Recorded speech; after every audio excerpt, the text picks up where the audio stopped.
Absent de l'antenne depuis qu'il avait pris la décision de quitter l'émission Rendez-vous en Terre Inconnue, qui est désormais présentée par Raphaël de Casabianca, Frédéric Lopez a effectué son grand retour sur France 2 dimanche 23 octobre 2022. Ce jour-là, l'animateur a lancé sa toute nouvelle émission, baptisée Un dimanche à la campagne, à partir de 16h55.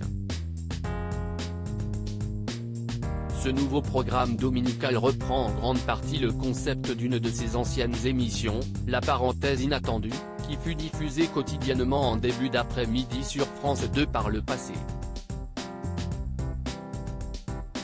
Une rencontre à la fois détonnante et pleine d'émotions entre trois générations et trois univers bien différents.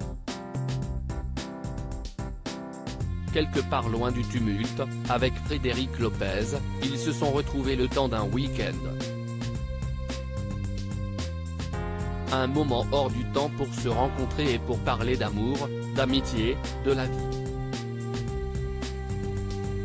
Dans une maison ouverte à l'inattendu et aux visites surprises, entre émotion et fou rire, chacun dévoile le fil invisible de son histoire pour un dimanche à la campagne qui ne ressemble à aucun autre, a indiqué France 2 dans un communiqué.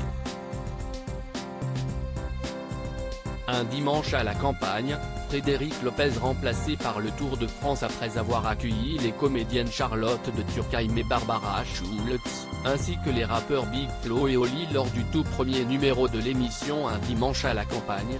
Frédéric Lopez avait convié les actrices Michel Bernier et Sophia Essaidi, ainsi que le magicien Fabien Olicard lors de la deuxième édition diffusée dimanche 6 novembre 2022 sur France 2. Cependant, l'animateur ne recevra personne dimanche 2 juillet 2023, étant donné que l'émission Un dimanche à la campagne ne sera pas diffusée cette semaine.